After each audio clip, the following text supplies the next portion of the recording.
잠시 후 10시 한덕수 총리 탄핵 심판 선고를 시작으로 이번 주 정말 사법부의 굵직한 판단이 많이 이어집니다. 특히 오늘 한 총리의 선고는 윤 대통령의 탄핵 심판의 가늠자가 될 수 있어서 더 큰 관심이 쏠리고 있습니다. 한 총리 탄핵 심판 선고가 이제 1시간도 채 남지 않은 상황인데 이 시각 현재 헌재 앞에는 긴장감이 감돌고 있다고 합니다. 자, 화면 함께 보면서 설명을 좀 드리도록 하겠습니다. 자, 한 총리의 모습이 어제 포착되기도 했었는데 헌재 상황이 지금 일촉즉발, 아직 조금은 한적한 분위기긴 합니다만 오늘 오전 10시 잠시 뒤 아마 1시간 정도 있으면 저 자리에서 많은 취재진과 또 취재 열기 그리고 아마 지지자들이 집결해서 여러 가지 목소리들을 낼 것으로 예상이 되고 있습니다. 예. 오늘 10시 과연 파면이냐? 직무 복귀냐, 그리고 직무 복귀됐을 때 혹시 각하냐, 기각이냐 여러 가지 경우의 수들이 있습니다. 오늘 저희와 함께하면서 그 부분 자세하게 짚어봐 드리도록 하겠습니다. 네, 그리고 이번 주에는요, 이틀 뒤죠. 이재명 민주당 대표 선거법 항소심 선고도 나옵니다. 그리고 이르면 금요일 윤석열 대통령에 대한 탄핵 심판 선고도 나올 수 있다. 이런 관측까지도 조심스럽게 나오고 있는데요. 네. 이번 주 사법 슈퍼위크 시간표 저희가 좀 보여드리도록 하겠습니다. 네, 지금 아시는 것처럼 한덕수 총리 탄핵 심판 선고 오전 10시 헌재에서 이루어집니다. 그리고 윤석열 대통령 내란 혐의 1심 준비 기일도 오늘 잡혀 있고요.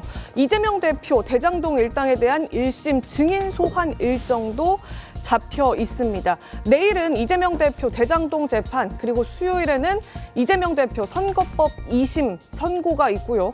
목요일엔 일반 사건과 관련한 헌재 정기 선고가 있다고 합니다.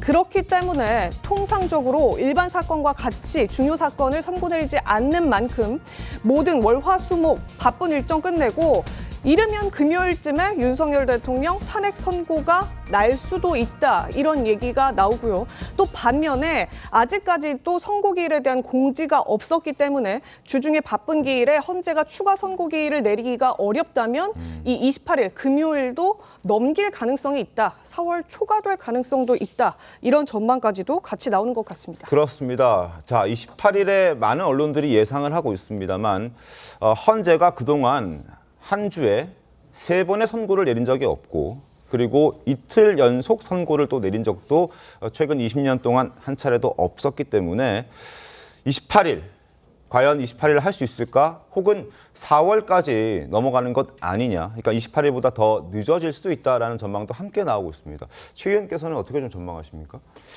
글쎄요. 이제 헌법재판소가 이번 주는 사실 과부하가 걸린 것 같습니다. 네. 오늘 이제 한덕수 총리 문제, 그다음에 목요일에는 이제 정기 선고죠. 왜냐하면 매달 그 마지막 주 목요일에 정기 선고를 하는데, 특히 그 문영배 헌재소장 대행과 이미선 재판관의 경우에는 4월 18일까지가 임기잖아요. 맞습니다. 그러니까 그 두 사람은 자기 임기가 끝나기 전 마지막 선고인 셈입니다. 자기 사건은. 네. 그런데 과거에도 보면 막 30건, 40건을 한꺼번에 선고를 하거든요.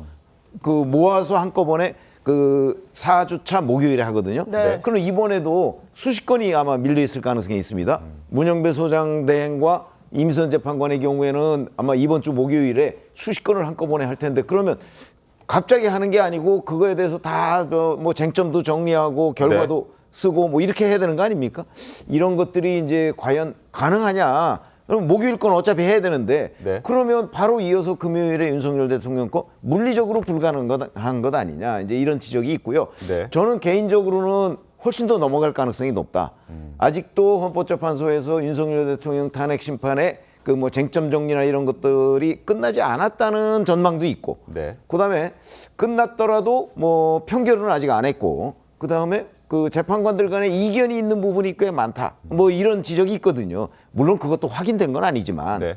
그런 것들을 다 감안한다면 이번 주 금요일에 아마 윤석열 대통령과 관련한 선고를 내리기는 현실적으로 어렵고 4월로 넘어가고 네. 자칫 잘못하면 4월도 아주 뒤로 넘어갈 가능성까지도 있는 것 아니냐, 그렇게 보고 있습니다. 그러니까 훨씬 더 많이 걸릴 수 있다는 말씀을 해주셨는데, 그렇다면 4월 초도 아니고 중순 혹은 문영배 이미선 재판관의 퇴임 이후까지도 최악의 경우는 그때까지도 상정을 해야 되는 것 아닌가, 이렇게 생각하고 있습니다.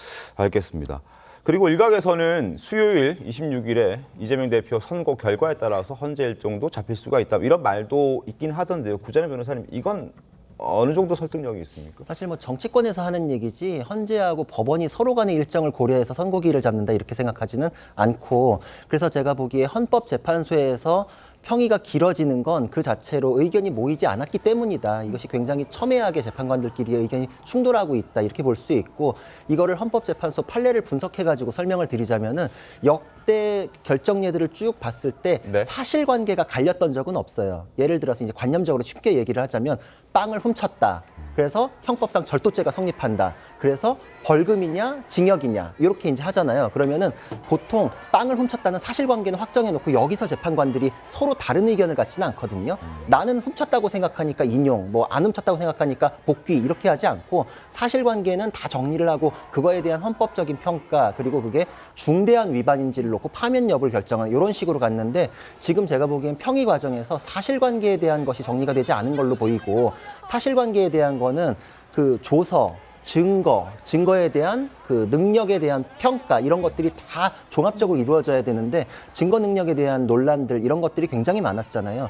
이거에 대해서 쟁점이 아직 좁혀지지 않았던 평의가 굉장히 오래 갈 수밖에 없고, 이게 좁혀지지 않았는데 우리는 그냥 투표해가지고 결론을 냅시다 이렇게 하지는 않거든요. 네. 사실관계는 확정 지어놓고 나는 그냥 중대한 위반인지 아닌지 여기에 대해서는 의견이 뭐 인용 의견, 기각 의견이 갈릴 수가 있어요. 근데 아직 거기까지 못 갔다라고 볼 수 있고, 그렇다면 시간이 더 오래 걸릴 가능성이 높습니다. 내부에서 논쟁을 갖고 한다면 어느 특정 의견이 우세하다면 결론을 내버릴 수도 있는데 지금 그 정도도 아니라는 거겠네요. 그러면 4대4 충돌을 한다든지 양쪽의 의견이 좀 팽팽하기 때문에 계속 시간을 보낸다라고 예상해 볼 수도 있는 거겠네요. 그렇죠. 정확하십니다. 왜냐면은 이게 사실관계가 정확히 정리가 된 상태에서는 나는 이게 파면에 이를 정도다 아니다에 대해서는 별개의 의견, 반대 의견 이렇게 쭉 나올 수가 있어요. 근데 사실관계 전체가 확정이 안 됐을 경우에는 이건 평의의 영역이거든요. 재판관이 이거 증거 능력에 대해서 어떻게 생각하세요? 저는 이거 괜찮다고 생각합니다. 그럴 때 반대쪽에서 아니다라고 하면은 그거는 의견을 교환해 가지고 정리를 해야 될 문제인데, 그 부분에서 아직 정리가 안 된 부분이 분명히 있는 것이다. 그럴 경우에는 4월로 넘어간다는 의견이 굉장히 힘을 받을 수 있는 겁니다.